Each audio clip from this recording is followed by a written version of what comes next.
Bonjour, alors nous avons soulevé dans la dernière vidéo un voile étrange, puisque du point de vue chrétien, si la Torah écrite montre le salut, si elle fait naître le désir du salut, elle est pourtant dans l'incapacité de le donner par elle-même.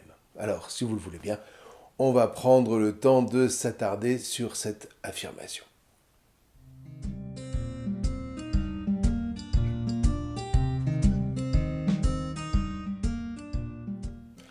Alors rappelons-nous, la résurrection de Jésus manifeste qu'il est véritablement le Christ, le Mashiach, dont le sacrifice est agréé par Elohim. Cette résurrection valide donc le fait qu'il se soit ajouté à la Torah, comme dit Jacob Neusner, c'est-à-dire qu'il ait inauguré sa propre Torah orale en contradiction avec la Torah orale des pharisiens. Alors, on l'a dit la dernière fois, le Christ a présenté sa propre personne comme l'exégèse non seulement de la Torah de Moïse, mais carrément de Elohim, qu'il appelle son Père, et dont il se désigne par voie de conséquence comme son Fils. Alors évidemment, on comprend l'angoisse des pharisiens comme des sadducéens. Celui que le Père a sanctifié et envoyé jusque dans le monde, vous lui parlez ainsi, tu blasphèmes. Parce que j'ai parlé ainsi, c'est fils de Elohim que je suis. Ça c'est au chapitre 10 de Saint Jean. Et de fait, Jésus venait de leur dire, moi et le Père, nous sommes Echad.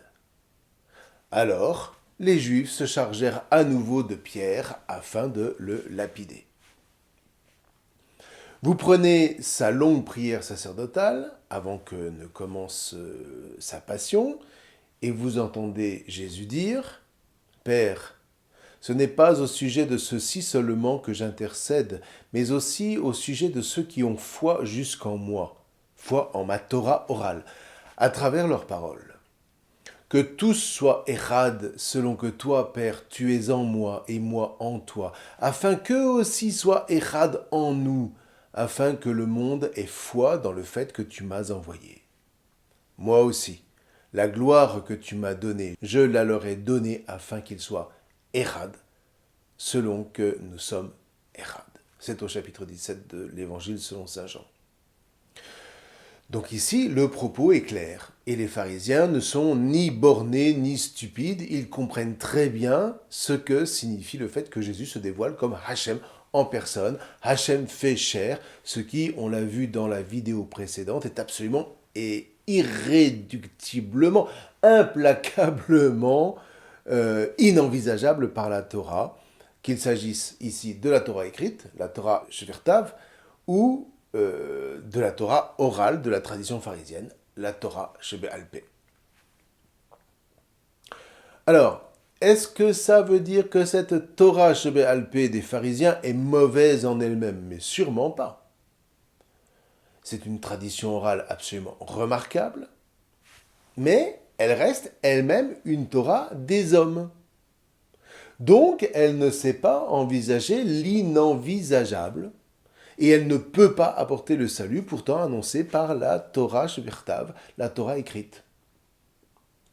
Alors ceci dit, aussi paradoxal que ça puisse paraître, la Torah Shebé'al-Pé des pharisiens reste pourtant d'une importance capitale. D'une part, parce qu'elle est à l'origine, entre autres, des deux Talmuds de Babylone et de Yerushalayim. Le Talmud, c'est une vaste compilation des discussions rabbiniques à propos de la Torah et de la morale juive, dont la rédaction a commencé au 1er siècle après Jésus-Christ, et qui rassemble par écrit les discussions qui faisaient partie de la culture orale juive depuis environ 150 ans avant Jésus-Christ. Donc, Jésus, en tant que rabbi, en est forcément tout imprégné. On retrouve d'ailleurs dans la Torah orale de Jésus de grandes intuitions du Talmud, mais toujours légèrement remanié. Prenez cet immense rabbin contemporain de son père Joseph, Hillel l'Ancien, Hillel Hazaken. Il a vécu de l'an 70 avant Jésus-Christ à l'an 8 après Jésus-Christ. Il est d'origine babylonienne.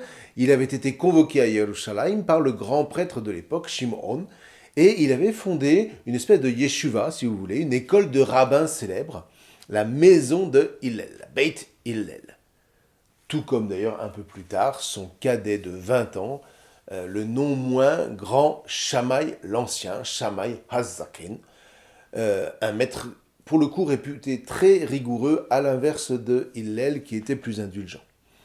Le Talmud rapporte qu'un jour, un homme vint et demanda à Hillel de lui enseigner la Torah en 1 minute.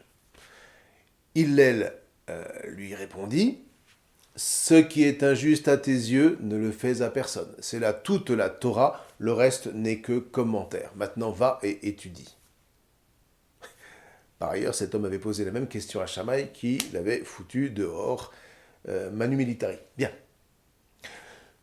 Eh bien, vous voyez, Jésus, par exemple, va reprendre cet aphorisme de Hillel, mais sous sa propre forme, sous la forme positive. Tout ce que vous voulez que les hommes fassent pour vous, de même vous aussi, faites-le pour eux. Voilà ce qu'est la Torah et les prophètes. C'est dans Matthieu au chapitre 7. Ce qui est infiniment plus dynamique, mais ce qui nous importe ici, c'est de voir qu'on a un exemple, entre autres, de la différence entre, d'un côté, la Torah orale pharisienne, et de l'autre, la Torah orale de Jésus. On pourrait aussi parler, par exemple, du long discours sur la montagne. Là, ma foi, on ne peut pas faire mieux en matière de Torah orale. Rien que l'évocation de la montagne exprime d'emblée que Jésus s'exerce à faire une exégèse de la Torah de Moïse. Son exégèse de la Torah de Moïse, indépendante de la Torah orale des pharisiens.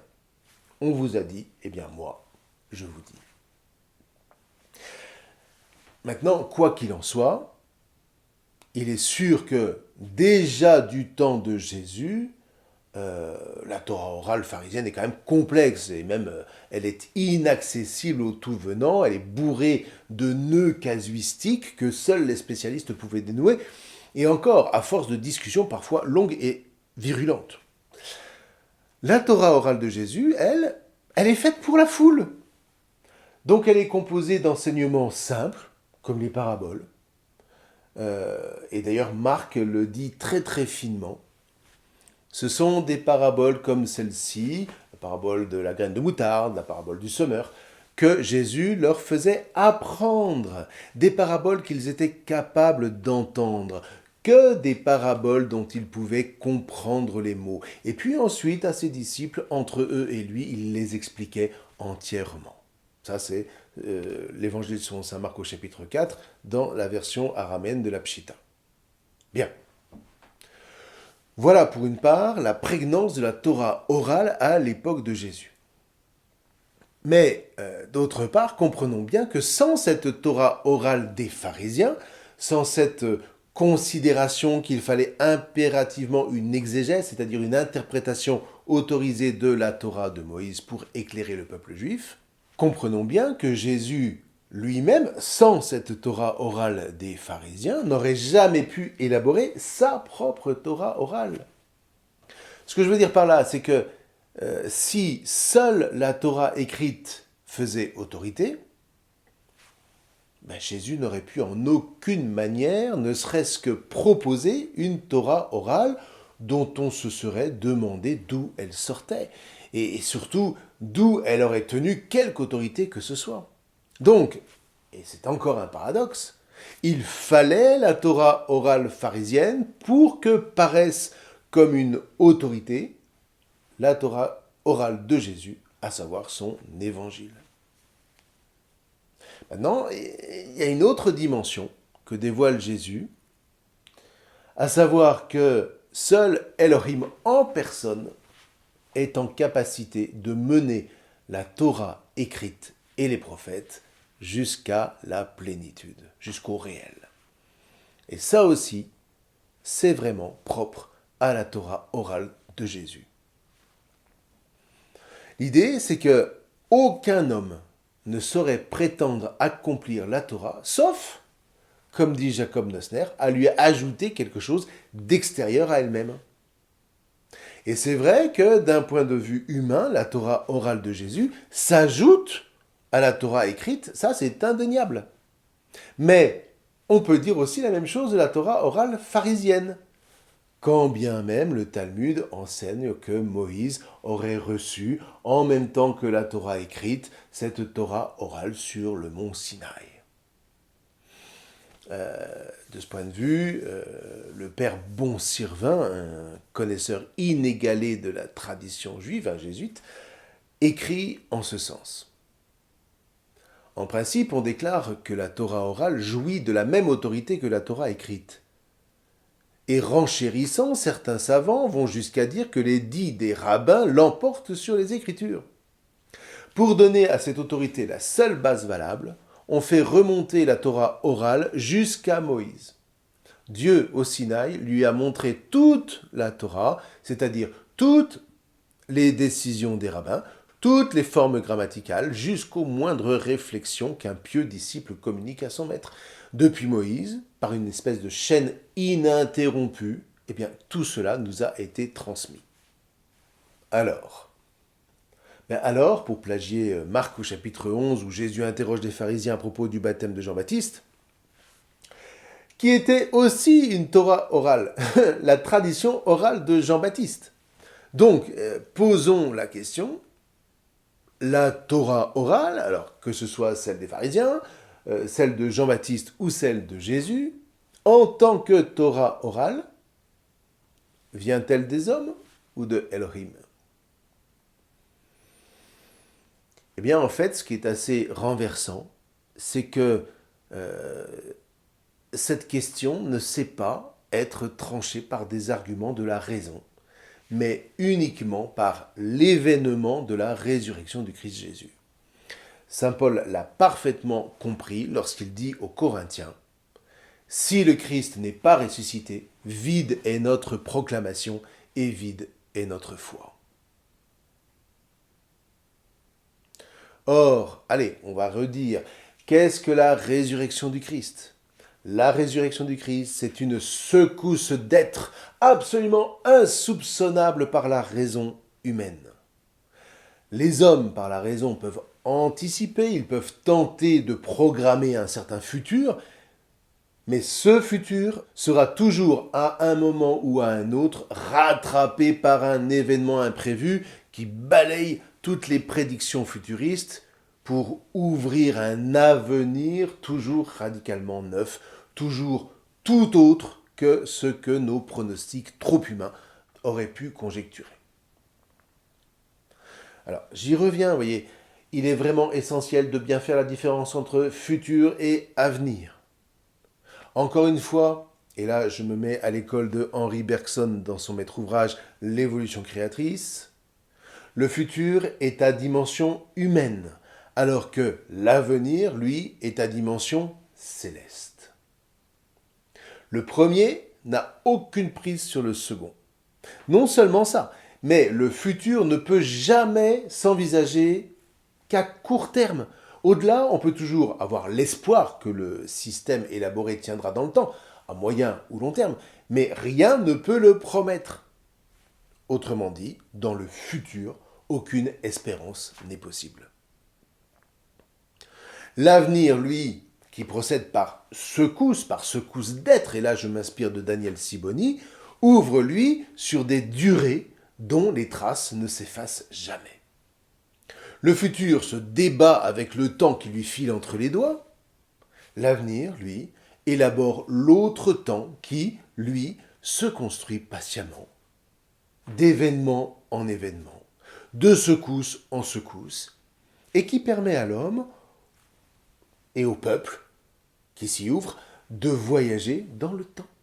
D'y voyager non pas tant psychologiquement que spirituellement, car l'avenir, eh bien, c'est le lot de l'esprit. L'avenir est le lot du corps dont l'esprit nourrit la mémoire pour que chaque membre ne se sente jamais en errance.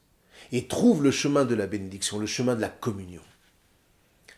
C'est alors que le corps se dévoile comme une chair, en l'occurrence la chair du Christ, son Église.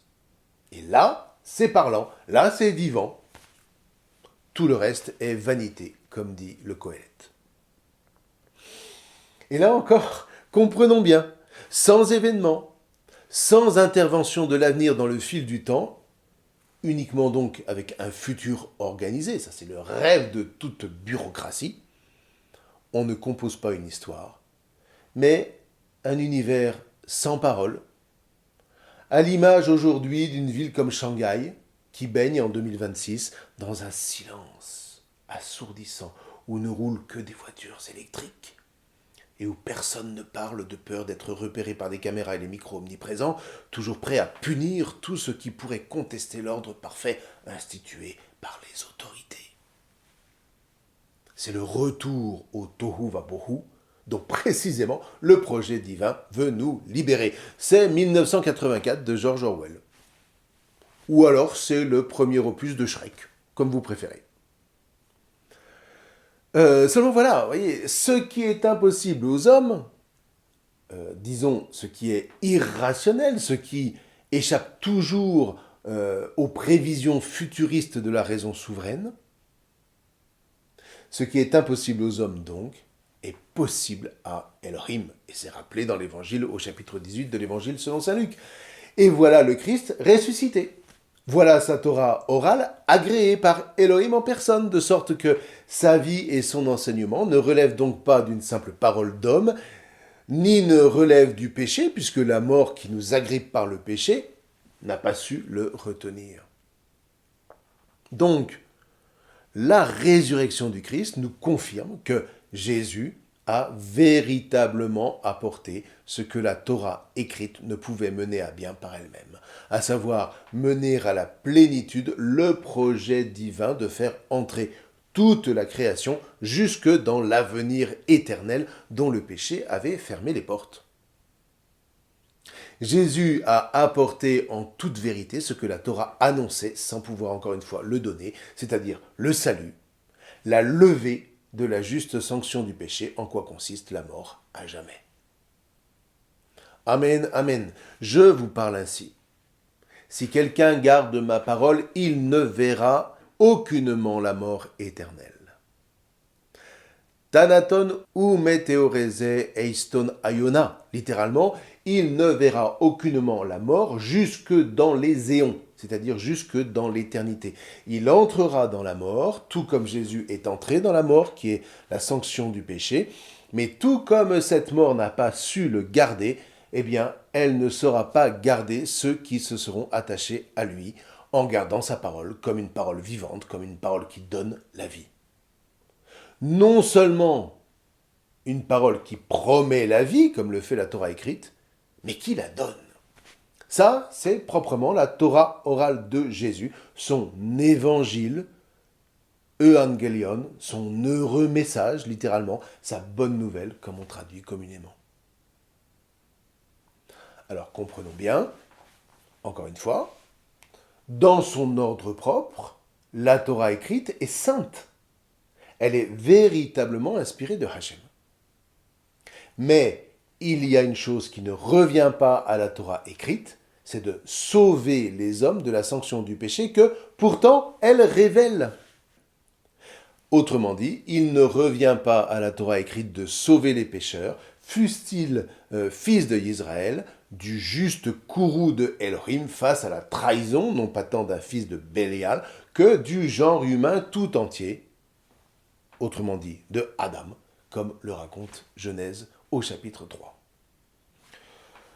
Dit encore autrement, la Torah montre le salut selon la racine même du mot, le verbe yara au ivil, c'est un temps de l'hébreu biblique, signifie montrer, désigner. Donc la Torah montre le salut, mais elle ne le donne pas, encore une fois. C'est ce que dira Saint Jean à la fin de son prologue. La Torah a été donnée par Moïse, mais la grâce et la vérité, c'est-à-dire l'accomplissement, le passage du potentiel contenu dans la Torah au réel, La grâce et la vérité, donc, sont venues par Jésus-Christ. C'est encore ce qui fera dire à saint Paul que la Torah est pédagogue, paidagogos en grec, c'est-à-dire qui donne l'instruction aux enfants. Avant que ne vienne la foi, nous étions tenus à l'œil sous l'obédience de la Torah, enfermés à clé, d'où le déverrouillage intérieur nécessaire par Hachem dont nous avons parlé la dernière fois, jusqu'à ce que la foi soit dévoilée, de sorte que la Torah est devenue notre instructrice envers le Christ, afin que ce soit par la foi que nous soyons désormais justifiés. La foi en la résurrection du Christ. Et la foi étant venue, eh bien, nous ne sommes plus sous l'obédience d'un instructeur. C'est dans l'épître aux Galates au chapitre 3. Donc, allez, on recommence. La Torah prépare au salut. Elle instruit le salut. Elle y conduit au sens où elle fait naître le désir du salut. Mais elle n'est pas le salut. Elle est indispensable au salut parce que sans elle, nous ne saurions même pas ce que c'est que le péché. Et là, il faut vraiment aller relire les 3 premiers chapitres de l'Épître aux Romains. Et du coup, le désir libre d'en être sauvé ne nous viendrait même pas à l'idée. Donc, aucun salut ne serait possible, même par Hachem, puisque nul ne peut être sauvé s'il n'y consent consciemment et librement.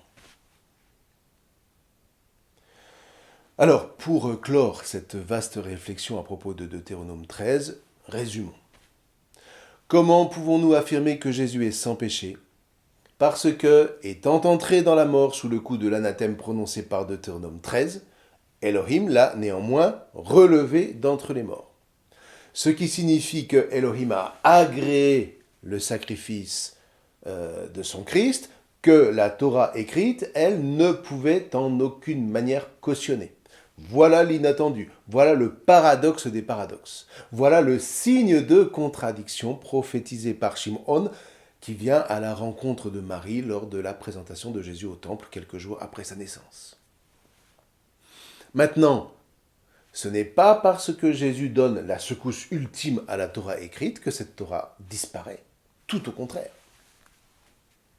Cette secousse, c'est comme l'inondation qui s'abat sur la maison de cet homme qui l'a construite sur le roc. Pourquoi m'appelez-vous mon Adon, mon Seigneur, mon Seigneur ? Et ce que je vous dis, vous ne le faites pas. Tout homme qui vient à moi et écoute mes paroles et fait ce que je dis, à quoi sera-t-il comparable ? Il est comparable à un homme qui bâtit une maison. Et il creuse, et il va profond, et il pose ses fondations sur le roc. Et quand vient l'inondation et qu'elle frappe cette maison, elle ne peut l'ébranler car elle a été fondée solidement sur le roc. Voilà une des magnifiques paraboles de Jésus au chapitre 6 de l'Évangile selon saint Luc. En définitive, vous voyez, cette secousse qui bouleverse la Torah écrite, c'est tout simplement le torrent du psaume 1. Le torrent d'eau vive qui déferle sur l'arbre de la Torah, et cet arbre tient le coup, son feuillage ne flétrit pas, parce qu'il est enraciné dans l'alliance, il est enraciné dans l'entre-deux avec Elohim, et son fruit, irrigué par la Torah orale des évangiles, c'est le Christ. Et en définitive, cette secousse, c'est évidemment la résurrection, encore une fois, par laquelle Elohim agrée son Christ et sa Torah orale. Par la résurrection de son Fils, le Père valide l'accomplissement de la Torah en ouvrant les portes de la vie éternelle, ce que seul Hachem en personne, qui s'est fait chair, pouvait mener à bien, à la plénitude, au réel. Hachem fait chair en Jésus, qui se présente à tout Israël comme la lumière du monde. Je suis la lumière du monde. Celui qui me suit ne marchera pas dans les ténèbres, mais il aura la lumière de la vie, c'est-à-dire la lumière du jour 1 de la création, le jour où, par sa voix, par son verbe, par sa memra, Elohim fait que l'univers devient parlant et donc vivant. C'est le jour Erad de Genèse 1. Et voilà qu'en lui, tout Israël, dont la Torah est le cœur battant, passe du potentiel au réel, de sorte que tout Israël dont le Christ est issu est illuminé par sa Torah orale et devient enfin capable, par lui, de porter la lumière de la vie aux nations à la multitude. Là encore, on est au cœur de l'épître aux Romains qui n'est jamais dans le fond qu'un vaste commentaire de la Torah à la clarté du salut obtenu en Christ Jésus. Quoi qu'il en soit, voilà l'accomplissement apporté par le Christ que la Torah ne pouvait définitivement pas prévoir. Un Christ que la Torah annonçait, certes, mais qui la secoue de l'intérieur pour libérer ce qu'elle portait en potentiel, à savoir un avenir éternel. Alors, tout ça peut paraître paradoxal, insolite, inouï, mais c'est surtout empreint d'un mystère insondable, si évidemment on veut bien s'y ouvrir par la foi. Quelle profondeur de la richesse, de la sagesse et la connaissance de Elohim. Combien ses jugements sont insondables et intraçables ses chemins. Qui a connu la pensée de Hachem? Qui est devenu son conseiller? Qui lui a donné en premier pour devoir être payé en retour? Car tout est de lui, et par lui, et pour lui. À lui la gloire jusque dans l'éternité. Amen. En termes deutéronomistes, en Jésus, le chemin de la malédiction qui mène à la mort selon la justice de la Torah écrite est assumé par Hachem en personne, qui, tout innocent qu'il soit, s'engage charnellement sur ce chemin pour ramener ceux qu'il va y croiser sur le chemin de la bénédiction et de la vie. Du coup, eh bien, la proclamation de Jésus prend tout son sens. Je suis le chemin, la vérité et la vie. Et comprenons bien que sans le Deutéronome, cette sentence perd tout son relief et réduit le Christ à une vague figure de sagesse parmi d'autres, alors que le fait qu'il accomplisse la Torah jusqu'à assumer l'anathème qui devait retomber en toute justice sur tout Israël et sur nous en conséquence de notre péché contre l'Alliance, cela même fait de lui une figure absolument unique, non pas tant de sagesse que de salut. On n'est tout simplement pas dans le même registre, et là est le secret de la prophétie de Caïphe que lui-même a proférée à son insu. Vous ne prenez pas en considération, dit Caïphe au Sanhédrin, ce qui est salutaire pour vous, à savoir qu'un seul homme périsse pour le peuple et que la nation entière ne soit pas menée à sa perte. Jean chapitre 11. Et justement l'évangéliste de commenter, cependant il ne dit pas ceci de lui-même, mais étant grand prêtre ou chef des prêtres, cette année-là, il a prophétisé que Jésus était proche de périr en faveur de la nation, non en faveur de la nation seulement, mais aussi des enfants de Elohim, ceux qui sont dispersés et qu'il rassemble jusqu'en un seul peuple, un peuple érad. Ainsi, de ce jour, ils firent le dessein de le tuer. Caïphe prenait ici appui sur le Deutéronome, et fût-ce à son insu, encore une fois, il devint prophète de l'accomplissement de la Torah écrite. Enfin voilà, je vous laisse sur ces considérations, il y en aurait encore évidemment tellement d'autres. Lisez paisiblement ces versets du Deutéronome 13, dans l'optique de l'Alliance et de son accomplissement inattendu par le Christ Jésus, le Verbe fait chair, la Memra de Hachem fait chair, c'est-à-dire Hachem en personne fait chair, lui qui est l'exégèse du Père éternel et de sa Torah éternelle. Et enfin, entendez combien il est vraiment essentiel d'interpréter tous ces propos, dans la mesure où ce sont eux qui nous permettent, à nous, lecteurs contemporains, d'interpréter à notre tour toute secousse dans nos propres existences à la lumière du salut. L'enjeu, dans l'alliance, dans l'entre-deux avec Hachem, c'est celui charnel, d'un corps tout entier dont la sanction du péché a été levée par le Christ Jésus. Un corps qu'il reste à faire monter en l'attachant toujours plus au Christ pour que reste éternellement ouvert l'horizon de la vie éternelle, qui n'est rien de moins que l'espérance qui anime toute la création. Encore une fois, la création est à l'affût du dévoilement des fils de Elohim qu'elle attend depuis des lustres, en fait depuis le commencement, quoi.